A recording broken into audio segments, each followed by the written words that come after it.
I got promoted to VP on a Wednesday morning. I sat at my desk, the new title still feeling foreign in my mouth. My inbox, a slow trickle of congratulations, and the 3 little emojis from my mother that meant she was proud without making a show of it. I called my husband to tell him.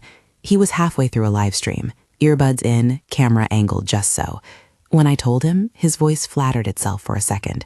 Then it changed. "You're promoted? Great," he said, like he was tasting something sour. "Now maybe you can stop funding my pathetic lifestyle." Those 6 words landed like a hand to the chest. Not the sting of insult so much as the cold arithmetic behind it. Celebration on the one hand, contempt on the other. I sat there with the new title on my resume and the same mortgage on the kitchen table.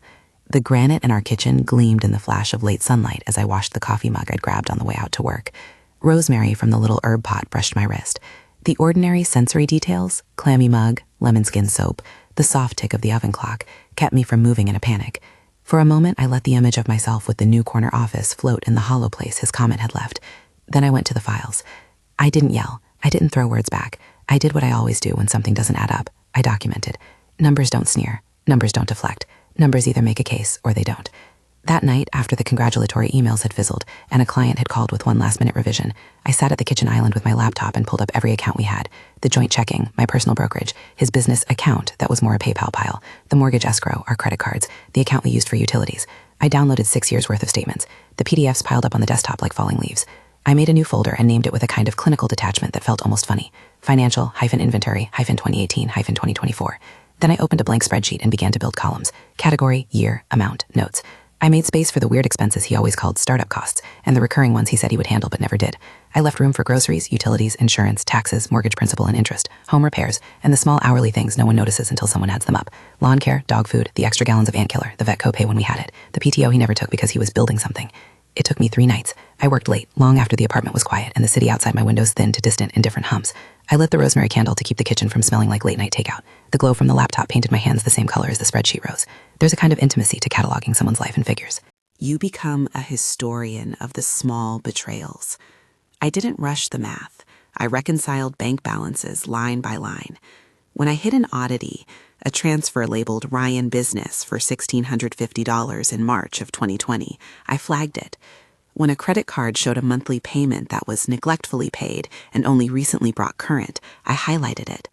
There is a rhythm to reconciling. You find one errant line and it leads to another until the pattern comes into focus. When the pattern emerged, I felt an odd thing, clarity and a cool kind of grief. The numbers did not surprise me. I'd always known I carried more of the practical work, but they did quantify what I had only felt. Over 6 years, the entries summed up to a set of nearly addictive precision, $384,000. That was the total I could track as my payments toward the household: mortgage, taxes, insurance, groceries, a disproportionate share of utilities, home maintenance, and the things that slide into the category of survival. Against that, when I filtered the ledger for anything explicitly traceable to him for household contributions, rent-like transfers, consistent bill payments, documented direct payments, it totaled $47,000. Numbers rarely lie in neat narratives. Context matters. Nobody who knows us would say we were starving. We had a roof with granite counters and an herb garden. We had friends over on a not atrophic basis. Ryan had his equipment, clients, followers. But the ledger, rows upon rows, year after year, wrote a story I could not ignore. Roughly 89% of our household costs were covered by me. I closed the laptop and sat very still. The kitchen was silent, except for the soft clicking of the extractor fan. For a beat, I felt absurdly, childishly defensive. I imagined a conversation where I would simply hand the spreadsheet to him and ask him to explain. But I knew that handing evidence across the counter would not be enough. Facts often feel like accusations when they're turned on the people you love. So I did the only thing I had the discipline for. I saved the file as financialtruth.xlsx and backed it up twice, once to the cloud under a private folder and once to a physical flash drive I hid in the small box where we kept receipts. There is power in naming. Financial Truth wasn't a melodrama. It was a promise to myself to not let the numbers float on the surface anymore. The next morning, I enacted small experiments. Not dramatic gestures. Small, surgical shifts designed to test whether boundaries would be respected or ignored. First, I began with coffee. We had developed a ridiculous domestic ritual. 2 identical mugs, same time, the same couch cushion hogged by his knees. One morning, I poured myself coffee into a different mug and left it on the counter. When he walked in, still half in his influencer persona, he reached for the usual set and found one missing. He shrugged. "Did you make mine?" he asked, as though the question had nothing to do with anything.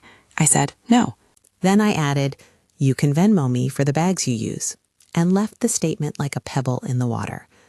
He Venmo'd me $12 later that day with a smiling emoji. It was the smallest change. It also felt momentous. It was a little red thread that, when tugged, might show whether the sweater of our household would unravel or weave itself new. I started sending small, polite requests through the Venmo app for the things he had promised. Half the internet bill, one read. Contribution to dog food.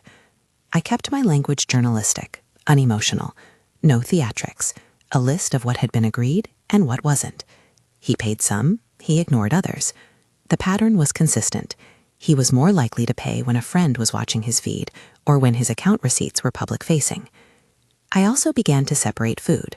I put down a strip of blue painter's tape across the inside shelf of the refrigerator and wrote his name on the left side and mine on the right. It was the kind of childishness that made me laugh and then realize laughter was a good disguise for stakes. He noticed and rolled his eyes, made a flippant joke about domestic staging, and then 2 days later left a bag of his protein powder in the pantry on my side of the tape. I took a photo. I put it in the evidence folder. Documentation is partly for you, partly for the story you will inevitably tell someone else, a therapist, a friend, your own memory, when you need proof that you weren't imagining how much you carried. Claire Caldwell, our neighbor and a CPA, started to appear in the background of this project because I asked her to. Claire is a person who understands that money is not only math, it's also narrative. She lives 2 doors down and keeps a bowl of hard candies on the windowsill of her laundry room. When I told her what I was doing, she walked over with a thermos and sat at my kitchen island as though she had nowhere more important to be. She did not gasp or shake her head. She brought a pen, leaned over the spreadsheet, and started pointing at categories. Mortgage, she said, tapping a cell. Insurance. These are recurring liabilities. Did he contribute to these regularly? I told her no. She did the math, eyes sliding across the screen as if translating a foreign language into cents. If you calculate this as a household expense, she said, what percentage are you covering? I told her the percentage, 89, and she did not make a face until the number had done its work. Then she said, "You're not invisible here by accident." Claire's presence felt like getting a third-party audit of your life. It had the stabilizing effect of someone not looking at me as the angry spouse, but as the person keeping records. Shauna, my oldest friend, who keeps a perfect record of our dinners and also the best wine pairings, was less clinical. She organized a small victory lunch when I finally closed the spreadsheet. She told me, gently, that I had to calibrate what I wanted from him. She said, "You can expect change, or you can accept the life you have. It's not a failure to want different." This was obvious and painful. I began to see that my anger had 2 destinations. One was the man across from me, who had the habit of reducing complicated realities into pithy criticisms. The other was the system normal to our household, the way companionship and finance had been conflated with performative hustle on his side and dutiful labor on mine. I kept returning to the same realization. Documentation did not exist to humiliate him. It existed to anchor me. It existed to make a plan. Part of making a plan was separating small items so they could either be paid or not. I called our mortgage servicer, not to threaten litigation, but to ask a question. Could payments be allocated from a different account? They told me yes, technically, but to confirm the details, I would need to provide new routing information. I did not privatize this as some legal maneuver. I simply created a separate bill pay schedule in my calendar that tracked who had paid what and when. The calendar became its own spreadsheet of accountability. There were moments where I surprised myself with how petty I could be. I moved his protein powder to the left side of the fridge and wrote in a Sharpie, Ryan's. I labeled the pantry shelf with a Post-it, Ryan, personal. I did it not to degrade him, but to remove the performative layer he used to justify neglect. I'm the entrepreneur, I pay in sweat equity, and replace it with visible ledger entries. He complained. I had expected that. He accused me of being petty more times than I can count. He asked me why I was making small things into big things. I answered once, in a way that surprised both of us. Because the small things add up. He laughed, dismissive, and then later that night, after a live stream where he'd been unusually quiet, he slid a $1,650 transfer into our joint account with a vague caption about investment. I checked where it came from. He had pulled money from a GoFundMe-like platform he used months ago. I highlighted it in the spreadsheet under a column I labeled inconsistent but real. I am not proud of the tug-of-war that followed. It was not grand, it was domestic. It was quiet enough to be disguised as normal life. 2 cups not poured the same way, 2 sets of towels that didn't match, separate tabs on takeout orders. But with every small experiment I did, I recorded the outcome. A tracking sheet became an ally. When he paid for gas one week, I recorded it. When he forgot a phone bill, I recorded it. It started to feel less like keeping score and more like creating a ledger of what I would and would not accept moving forward. I took exercises in tiny boundary making into other areas. On Sundays, I'd cook the meal he liked, the one his mother always praised. But I started making it in a way that required his presence, making a risotto that needed constant stirring, the kind of cooking that invites participation. When he sat down with a bowl and a fork, he looked up and said, "You did this for me?" There was a question in his face that read less like appreciation and more like surprise that chores could be shared. He would stir and then fumble and reveal how little he had practiced domestic steadiness. I could have scolded him. Instead, I asked him to quantify something small. "Will you take over the dog walking on Wednesdays?" He agreed. He didn't always follow through at first, but when he did, the ledger recorded it. The spreadsheet became a map of the emotional geography of our life together. Seeing $384,000 in black and white was not a gimmick. It was a mirror. It told me, in a currency language everyone recognizes, what had been taken for granted. It also gave me the language to ask for a different distribution. There were nights I wanted to burn the thing. There were nights I wanted to send it to him and watch his face as he read it. More often, I kept the silence and let the file sit on my desktop, a quiet, resolute thing that suggested a future conversation when we would no longer be able to speak only in tone. Late in the process, I printed the workbook and put it in a 3-ring binder. The binder looked shockingly plain on the island, a modest thing with dividers and tabbed sections, each one labeled mortgage, utilities, groceries, Ryan business, miscellaneous. I didn't want to dramatize it. I wanted clarity. The tab for Ryan business was thicker than I had expected. That thickness made a soft, physical noise when I shut the binder that felt decisive. I didn't tell him about the binder. I didn't stage a reveal. Not yet. Instead, I took the binder to Claire to get her professional eye on it. She came over with a thermos of tea and sat on the counter as if this were merely another bookkeeping appointment. She leafed through, and when she reached the totals page, she put the thermos down and said one sentence: "This is, whichever way you slice it, an unsustainable subsidy." If you had asked me then whether I wanted confrontation, I would have said no. Truth is not always synonymous with punishment. My aim wasn't to ruin him, but to reorient us so that what felt like mutual trust could be mutual responsibility. I wanted the invisible work I had been doing, the scheduling of vet appointments, the hours spent on the phone with insurance, the calls I made to chase refunds to show up as real effort. I wanted him to show up too. While working the numbers, I also started to consider practical scaffolding without masquerading it as advice. I talked to Claire about budgeting in abstract terms. She suggested I keep a separate expense calendar and asked whether I had ever used a payment portal to allocate recurring bills.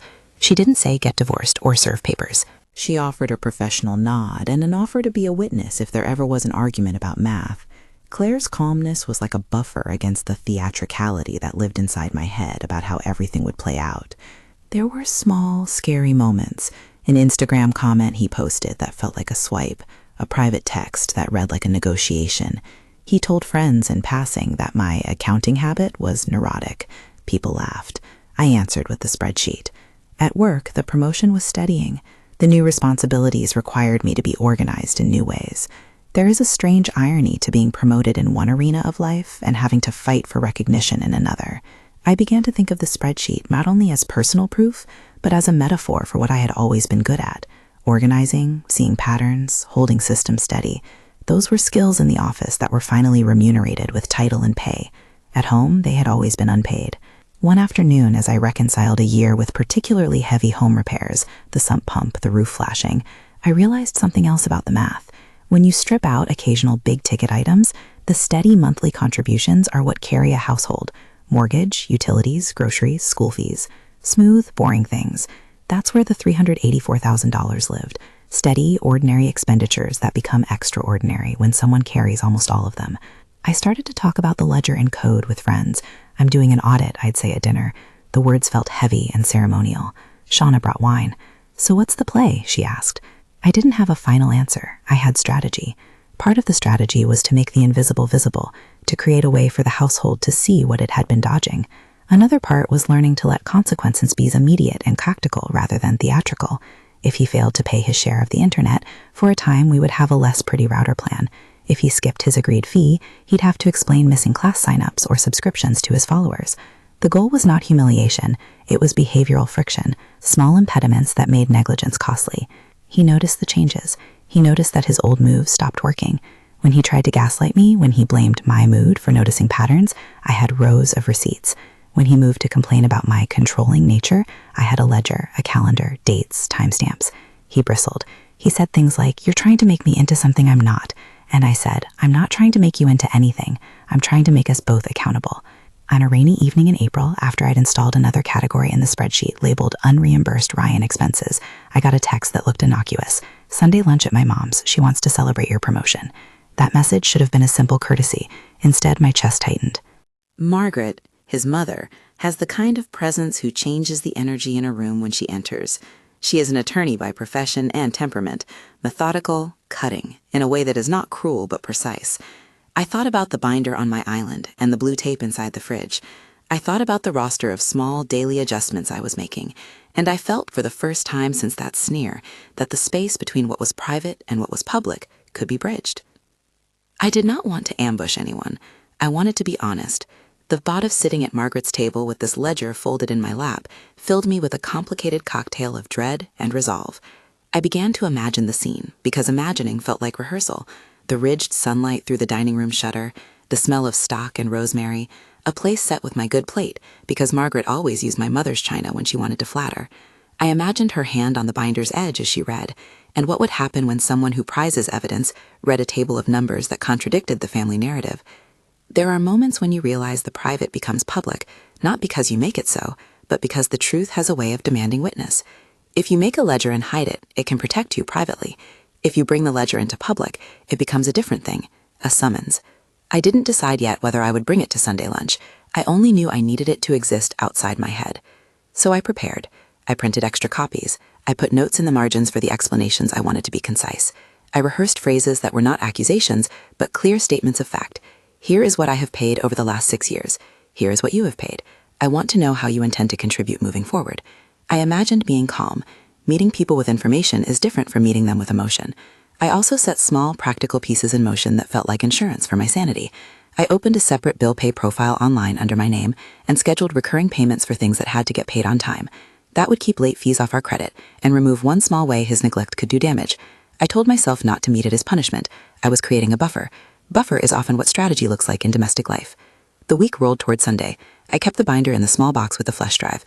I explained nothing to him beyond a matter-of-fact text. "I have some documentation I'd like to share about household finances." He replied with an eye roll emoji and a line I knew. "Can't this wait?" he wrote. The old script. I could have deferred. Instead, I answered honestly. "No, I think it should be clear before we celebrate." When Saturday night came, I cleaned the kitchen. No theatricality, just order. I made a list of things I wanted to say in plain language. I practiced once out loud, with no one in the room, like a person who's trying to learn to speak while standing on their own 2 feet. There is a particular ferocity that arrives when you know you are right. It's not sweetness. It's a steady, metallic resolve. I went to bed with the binder under the bed, like a private weapon. I dreamed a clean, bureaucratic dream where receipts lined up like soldiers. On Sunday morning, I lit the rosemary candle and stood at the island with a cup of coffee that tasted oddly neutral. My phone buzzed, a picture of a roast in Margaret's oven. "Make sure you bring your appetite," the caption said. I looked at the binder. I looked at the blue tape still holding its place in the refrigerator door. I thought about the new title on my resume, the way it sat next to my name. I thought about the 6 years in black and white and the $384,000 figure like a weight and like an offering. I had 3 simple options. Ignore the message, bring the binder and sit with the consequences, or find a middle ground and invite a neutral third party. There is a split second in decisions like that that feels like the hinge of the whole story. You can move forward, or you can let the hinge rest. I turned off the burner, wrapped the binder in a quiet cloth, and slid it into a tote bag. The rosemary scent mixed with the coffee, with the linen folds in the tote, with the ordinary, relentless hum of a Sunday in a neighborhood that likes to keep polite hours. I did not know then what would happen when the binder left my kitchen island and became a physical presence at Margaret's table. I only had the facts, a few small experiments at boundaries, and a plan to let the numbers speak clearer than anyone could argue. I shut the front door and locked it, feeling the click like a punctuation mark. I parked 2 houses down and walked the last stretch past the hydrangeas because I didn't want Ryan to see me arrive with anything that looked like a confrontation. Margaret's townhouse was the sort of place where the light in the front bay window always seemed to glow as if it were curated for the neighborhood, warm, composed, unobtrusive. Today, it felt like a stage. Before I rang the bell, I pulled the tote closer, fingers worrying the strap. The rosemary scent from my coat pocket mingled with the city air. The rosemary had become a small talisman, a way to steady myself. I wanted to be clear. I wanted facts to carry the weight of what I was about to say. The binder was heavy in my bag in a way that made the decision feel physical rather than theoretical. If invisible labor matters to you, and if you've ever had to prove you weren't imagining how much you carried, subscribe. This channel shares stories like this. But for now, I folded the thought away and rang the bell. They met me at the door, Margaret in a clean, restrained dress that signaled both control and an appetite for order. Ryan, hands stained faintly from whatever last-minute thing he'd been doing for his brand, smiling and uneasy. He greeted me as if he had already convinced himself this would be a brief, performative moment. "Hi, congrats again," he said, squeezing my hand with a pressure that didn't match the words. The dining room smelled like slow-roasted garlic and lemon. Margaret moved with the assurance of someone who runs a room with the same competence she runs a firm. The table was set with my grandmother's china, the same plates Margaret always brought out when she wanted to flatter. There was a quiet expectation in the air, a kind of domestic mise-en-scène. Napkins folded just so, a glass at each place, a centerpiece that was not ostentatious but had been placed to be seen. We sat. Small talk filled the first 5 minutes like polite wallpaper. The neighborhood, a comment about the weather, a mention of a mutual friend's promotion. I felt each sentence slide off me like water off glass. My heart kept a steady, measured count. Breathe, listen, wait. The binder sat in my lap like a domestic proposition. I placed it on the table and told the room, matter of fact, what it was. 6 years of household financial records, reconciled and totaled. I watched Ryan's face as if it were a meter reading. It flickered. Confusion, then irritation, then a quick effort at charm. Margaret reached for the binder with that attorney's instinct. Inspect before you opine. She opened it and scanned with an efficiency that made the room shrink. Her finger moved along the totals page like a bookmark. When she reached the column that summed my contributions and his, she read aloud, quiet and exact. $384,000 versus $47,000. Words have different densities. Those numbers had been heavy on my desktop, but in Margaret's voice they cut through the small talk like a chisel. For a half-second, the only sound in the room was the distant hum of a refrigerator and the ticking of a clock. Then she turned, slowly, to the kitchen. "Show me the fridge," she said. It felt like an absurd request in the moment, a kitchen inspection at a Sunday lunch, but Margaret said it with the same tone she used when she asked a witness to confirm a signature. Ryan smiled in a way that suggested nothing would come of it, the way some people smile when they think an inspection will be performative. Margaret led the way. She opened the refrigerator door with a balance of curiosity and authority. The blue painter's tape was there, a childish thing that looked absurdly practical. Ryan, Lauren. Protein powder on the left, leftover stew on the right. She moved from shelf to shelf with a clinical calm, her hand skimming a can of soda, then resting on the edge where my yogurt lived. In the pantry, she found the Post-it labeled Ryan Personal and a bag of protein bars sitting on my side. She read the Post-it and looked up. "Is this yours?" she asked me, not unkindly. "Yes," I said. I started dividing the shelves as part of accountability experiments. My voice was steady. It felt like saying the words out loud neutralized them somehow. She closed the fridge slowly, then reopened the binder and began to read more carefully. I watched Ryan's posture change, from nonchalance to a thinly veiled irritation. He made a joke about domestic stat wars, about attempt to displace the gravity. Margaret didn't laugh. She continued to flip through pages, following receipts to transactions, transactions into categories, categories into the totals that had already been circled in black ink. Then she screamed. It wasn't a dramatic, operatic scream. It was a precise, sharp sound, like a spoon dropped on porcelain, that cut the air and then seemed to stretch it. The scream was not aimed at me. It was an expression of comprehension collapsing into disbelief. It was the sound of a hinge opening in the middle of something that had been held together by omission. The scream altered the geometry of the afternoon.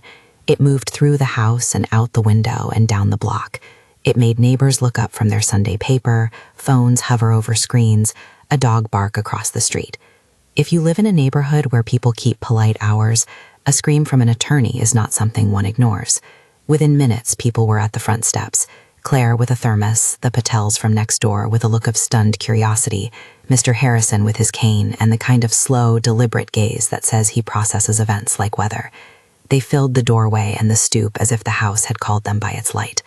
Margaret's face had shifted from shock to an intensity I can only describe as legal moral outrage. She closed the binder and leaned forward, looking at Ryan as if she had discovered a misfiled brief at the courthouse. "Ryan," she said, the name reduced to an interrogative. "Do you have anything to say for yourself?" He fumbled. For a moment, he tried to reclaim the performance. "We agreed this was a team," he said, voice quick and defensive. "I've been building." "Building what?" Margaret interrupted. "A brand? A listenership? A hopeful venture that consumes other people's finances? Where is the accounting for those startup costs?" He tried to explain. He spoke in the shorthand of entrepreneurship: sweat equity, future monetization, intangible returns. His language had been persuasive to followers in the past. Here it slid off the neighbors' faces like an unconvincing filter. Claire stepped forward, pragmatic and blunt. "If you're buying equipment that pays for itself," she said, "then show the receipts. If not, you're living on someone else's money." One of the neighbors, Patel, whom I had only ever waved to, opened her phone, showing a group chat where someone had already posted, "Is Ryan okay? Margaret just screamed." The group thread lit up with concerned, awed messages. The event that had been private was now a neighborhood moment. That had its own kind of power. Ryan, faced with the attention, had two impulses: deflection and performative defiance. He tried both, but his swing at performance was thin. He scrolled on his phone. He typed a response to a comment, a reflexive reach for the platform that had long been his refuge. Margaret watched him like an interrogator watching a witness who tried to manufacture plausible deniability. Then she did something I had not expected. She stood up and went to the sideboard, pulling out a small notepad and a pen. She turned to me and said quietly, "Do you have a specific ask? Not vague sentiments, a plan." It was the pivot. Margaret's scream had snapped the afternoon into attention, but her follow-up was where the real change began, a move from astonishment to action. She wasn't performing a matriarchal judgment. She was diagnosing the problem in language lawyers understand: facts and remedies. Her focus on the ask reframed the binder from accusation to instrument. I said plainly, "I want consistent contributions for the household, documented. I want therapy to be started and attended. I want to see changed behavior that is measurable, regular payment of agreed bills, evidence of sold luxuries if he says there's no money, and participation in learning domestic responsibilities. And I want us to be transparent about this for as long as it takes." Margaret wrote everything down. The neighbors leaned in like an audience at a trial. Ryan looked stricken. He muttered that this was humiliating. He said that he'd been trying, that he'd had many pressures. I did not coddle the explanations. I acknowledged them, but I asked for plans, not pleas. There were immediate consequences that came with the scrutiny. One neighbor, who had worked in finance and preferred to stay out of community drama, suggested they could help set up a recurring payment schedule. Claire offered to help reconcile any disputed line items. Margaret, who had watched countless cases hinge on documentation, suggested that Ryan make a first installment that day, some financial token that would demonstrate willingness rather than mere words. If I could have staged the moment, I suppose I would have wanted less spectacle and more orderly logistics, but the spectacle had happened and it had a use. Ryan left the room to make a call and returned with his phone antsy in his hand. He made 2 Venmo transfers and emailed me a screenshot. They were modest, and the timing suggested the transfers were less of a heartfelt reorganization and more of a reaction to being witnessed. But documentation is its own medicine. He had paid something directly into my account with a timestamp and an email-free note. I recorded it in the binder. That night, Margaret called me when I got home. She said, without pretense, that she had not considered the numbers would be so skewed. She apologized, not performatively, but with a firmness that suggested responsibility, and said she would speak to Ryan about the practicalities, not to shame him, but to ensure accountability. Her voice had the sound of someone who frequently dealt with negotiations that tested both law and conscience. She insisted on being a witness going forward. For Ryan, the immediate pressure forced a sequence of actions that were both reactive and, over time, formative. He sold a few items of equipment, things that had been symbols of a lifestyle he liked to post about. He transferred proceeds into our joint account to cover specific liabilities. These were imperfect steps, sometimes messy, sometimes calculated to salvage public appearance. But they were also the first time I watched money move from his actions to our obligations in a way that wasn't merely symbolic. Therapy came next, partly because Margaret insisted on it, and partly because Ryan began to see that the ledger had local consequences. Dr. Morrison was recommended by an acquaintance of Margaret's, a clinician who worked with people in the public eye. Ryan went reluctantly for the first few sessions, then with a kind of chronic awkwardness. His initial disclosures were guarded. Over time, he began to speak in ways that weren't performative toward followers, about insecurity, about the pressure to monetize every hour, about how he conflated visibility with worth. In those sessions, Dr. Morrison labeled some behaviors as financial control and others as avoidance. He didn't dramatize. He named patterns. Ryan flinched at the labels but kept returning. The small domestic rules I insisted upon became the scaffolding of accountability. We formalized due dates and payment channels. I set up a shared calendar that made overdue items visible. When Ryan missed a payment, the consequence wasn't public shaming but a practical one. Subscriptions lapsed, gym access was paused, a paid class was canceled. The goal wasn't humiliation, it was friction. If neglect caused immediate inconvenience, neglect became costly in a way it hadn't been before. I watched Ryan learn to be uncomfortable in practical ways. He sold a heavy piece of gear he had used for live streams. He swapped 2 personal subscriptions for a modest community center booth that paid a small amount, but required scheduled hours. He started to show up for dog walks and take Wednesday shifts he had agreed to months ago. They were modest acts. Their modesty was their power. Accountability thrives on repeat. Margaret continued to be present in awkward, useful ways. She was not a fairy godmother. She was a legalistic aunt with a deep sense of what responsibility looked like. Once, over coffee, she told Ryan without relish that making promises is easier than keeping them, and that apology without repair is a tidy cruelty. It was not a speech meant to wound, but to instruct. When Ryan responded, first defensively, and then with a kind of exhausted acceptance, I saw him begin to move past performance and toward a labor that had to be literal. Claire's role continued as a ledger for life. She would sit with me sometimes and go through the monthly reconciliations, not to take my side or to declare a verdict, but to confirm entries, point out anomalies, and offer a kind of professional companionship. There was no miracle cure in numbers, but there was verification. When Ryan balked about a line item and I could show a receipt, the argument had less rhetorical power. Numbers do not erase emotion, but they do constrain distortion. There were evenings when he relapsed into old language, complaining that my accounting habit was neurotic or that I was cold for insisting on receipts. Those nights were raw. I had to resist the temptation to say, "I told you so." Instead, I said, "The ledger is the reason we're having fewer surprises." That phrase felt sterile and true, and over time became less of a weapon and more of a fact. Months passed in a montage of small changes. He attended therapy regularly, sometimes reluctantly, sometimes with heavy gains. He sold equipment he hadn't used in months. He took a part-time position at a community center, managing a class on fitness basics, a job that paid less than his sponsored posts, but offered steady deposits on Wednesdays. He started a cooking class with me as the reluctant student. I taught him risotto, and he learned patience in the way heating the stock required continuous attention. There were moments that felt like rituals of repair. The first time he paid a full share of the mortgage by himself, I did not make a spectacle. I simply marked it in the calendar. Claire called that evening and said, half teasing, "Your ledger's getting richer." Margaret sent a note, short and without a flourish, saying, "Sustained behavior over 6 months is what I will look at." She had drawn a line in time and asked us to walk across it. Neighbors noticed. The chatter that had once been gossip turned into guarded appreciation. The Patels waved as our shared trash bins were rolled out. Mr. Harrison nodded at the stoop. People started to comment on Ryan's posts, less about the gloss and more about the discipline in his day-to-day. Whether that was change or merely a different kind of image was sometimes hard to parse. What mattered to me was that obligations moved from the place of air to the place of ledger. For Ryan, there were humiliations that felt necessary, and the kind of small victories that build from habit. Learning to cook a meal that required steady stirring was a metaphor he could not post a highlight reel of.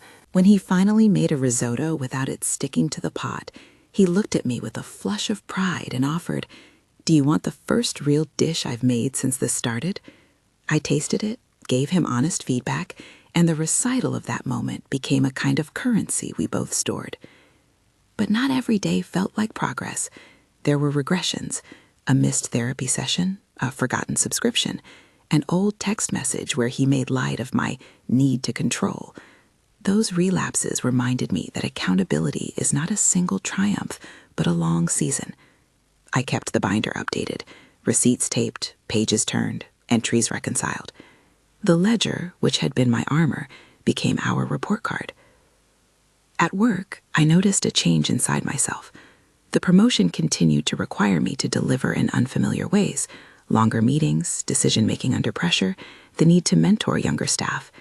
Carrying that while also negotiating a domestic restructuring meant I learned to compartmentalize without numbing. I allowed myself to take Sunday mornings to write in my journal, to go for a run without checking who had paid the hydro bill. That freedom was not a prize given to me. It was a set of small choices that I had arranged to protect my energy.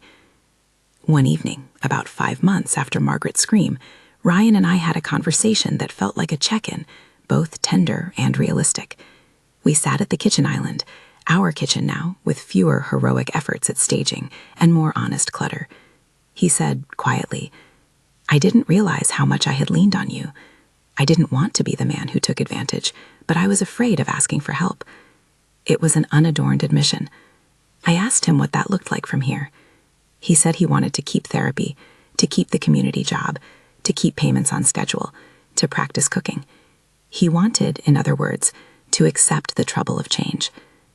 We negotiated specifics. He would move his paycheck distribution to a split schedule that guaranteed certain bills were addressed. He agreed to attend a monthly session with Claire to go through household statements when needed. He promised to document his selling of items and put proceeds toward repair or shared expenses. We did not sign anything legally enforceable. We documented our expectations and committed to monthly reconciliation. That night, we made a modest pasta together and ate with no pretense. It was unremarkable.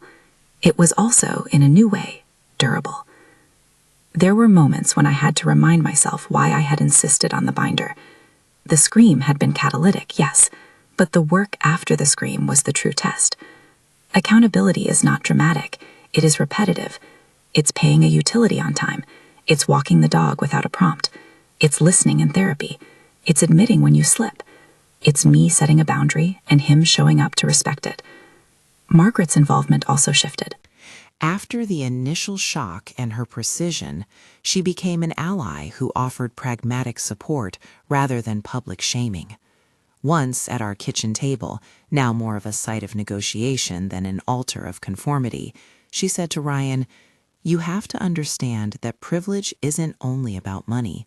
It's about assuming someone else will absorb the work." He listened. He did not always have immediate answers, but he had a clearer path to act. Dr. Morrison's role was complex. Therapy was not a cure-all. There were sessions where Ryan circled familiar excuses and then broke the pattern a few weeks later. There were breakthroughs where he said, "I can see how my need for validation made me avoid accountability." There were setbacks where old habits rose like tidewater.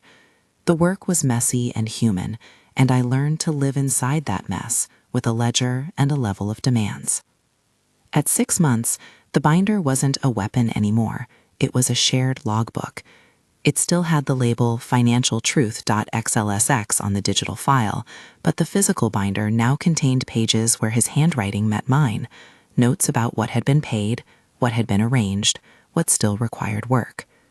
There were entries with small triumphs and notations that read like checkboxes: therapy, attended; cooking class, completed module 2; community job, hours logged.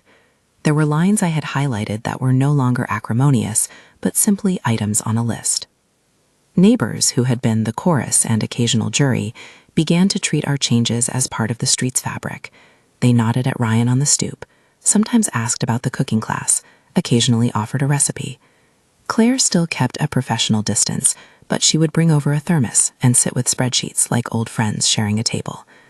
Shauna celebrated with me in small ways: a lunch, a book, and insistence that I take a weekend away, and that separation was part of my own reorientation. There were quiet personal reckonings, too. In the ledger, I found not only a record of money, but also an inventory of time and emotional labor. I reclaimed evenings, asked for help with tasks I had always absorbed, and learned to be precise in requests. "Can you pick up the dog on Wednesday?" became a sentence no longer weighted by anticipation of failure. If he did not follow through, I asked for consequences that were practical. If he returned to his commitments, I acknowledged the change. The months taught me to be neither vindictive nor naive. I learned to accept gestures that were sincere and to be skeptical of those that were not. I learned to appreciate consistency more than drama. I learned that an apology is only as meaningful as the work that follows. We did not get a tidy fairy tale reconciliation. There were nights where I was lonely and tired and wondered what the long arc of marriage would hold. There were days when old patterns whispered promises of the old convenience. But there were also more days when bills were paid on time, where I could trust that a forgotten phone bill wouldn't slide into a crisis. There were more evenings where we cooked together, not as a chore, but as a shared activity. There were also days where I felt proud of the ledger, not because it proved him wrong, but because it proved me right to insist on transparency. 6 months after Sunday lunch, we hosted a modest meal.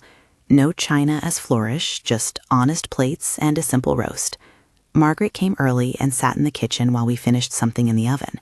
She was calmer than that first day, her astonishment tempered by the work she had seen. More importantly, Ryan had learned to cook with attention. He stood at the stove, stirring a sauce with the kind of steady hand that had once belonged only to me. It was both small and enormous. We ate at the table, the three of us. The conversation was normal and sometimes tentative, the kind of talk that circulates around neighborhood gossip, work, and a shared sense of the ordinary. At one point, Margaret raised her glass and said, "To evidence," with a half smile. It was Margaret's version of a blessing, not sentimental, but concrete. We toasted with very ordinary wine. After dinner, the neighbors, Claire, the Patels, Mr. Harrison, nodded their approval as they passed by on the sidewalk. Their gestures were not a coronation. They were small affirmations that behavior had changed enough to be visible and that the household's new patterns were recognizable in the street's everyday life. I should be clear, the story did not end in perfect reconciliation. There were still times when we had to return to the binder and ask hard questions. There were still tears, mine and his, when progress stuttered. The marriage's future was not suddenly guaranteed. What shifted was the baseline. Gone was the invisibility that had let imbalance flourish. In its place was a ledger, a witness, and a community that knew enough to hold us to common sense. One of the more telling moments came on an ordinary Thursday. I was working late. He texted me a photo of a simple dinner he'd cooked: brown rice, roasted vegetables, salmon, and a note: leftovers in the labeled container. I paid the gas bill. The image was not cinematic. The words were not a grand apology. They were a tiny accounting of presence. I saved the text. I logged the payment. That afternoon could have become a footnote in any couple's life. For us, it became a datum. I still keep the binder on the shelf in the study. It no longer feels like a weapon, but a record of a season where I stopped letting labor vanish into the air. I made the invisible visible, not to punish, but to negotiate a fairer life. There is a satisfaction to that kind of labor that has nothing to do with triumph and everything to do with stewardship. Sometimes people ask whether I regret how public the reveal became. My answer is never simple. In one sense, I prefer private solutions to public spectacle. In another, the public moment, Margaret's scream, the neighborhood's witness, pulled consequences into a register where they could be enacted. It supplied external accountability at a time when internal change was slow work. I do not celebrate humiliation. I value the clarity that comes when people and their obligations are no longer hidden. I also learned that insistence on fairness does not make you cruel. It makes you precise. It took me a while to see that the ledger was not a condemnation, but a map. It told us where we had been and suggested pathways to where we might go. It did not stipulate a happy ending. It offered direction. Where the marriage goes from here is not something I can fully predict. There are still negotiations, days of doubt, and stretches where progress feels crumbly. But there is also evidence of labor: therapy notes, canceled equipment listings, on-time payments, the way Ryan now reaches for the pot lighter without being asked. The future is not promised. It is tentatively earned. If this story has a center, it is this: documentation and witness turned a private inequity into a public obligation, and that shift altered how we move through our daily lives. The scream at Margaret's table cracked the silence. What followed was slow and practical, and in its repetition, transformative. I do not believe every household needs a public showdown to change. I do believe, however, that invisible labor must be recognized and accounted for. For me, the ledger did more than prove a point. It created a new language for negotiation. It allowed me to hold boundaries without losing my humanity. It taught me that accountability is not a single performance, but a string of small acts. On the 6th month mark, Ryan cooked again. He set a modest table. Margaret nodded from the corner. The neighbors waved as they passed. We ate. After dessert, he cleared the table without being asked. I rinsed and loaded the dishwasher. It was ordinary, and because it was ordinary, it felt like progress. If you've been carrying invisible work and you're wondering what is possible, I can't promise a neat resolution. What I can offer is this. Name the work, document it, and invite witnesses you trust. Ask for concrete actions rather than apologies. Measure progress the way you would at work, by recurring results, not by grand statements. What was your favorite moment in this story? Drop it in the comments and subscribe for more stories, one powerful reveal at a time.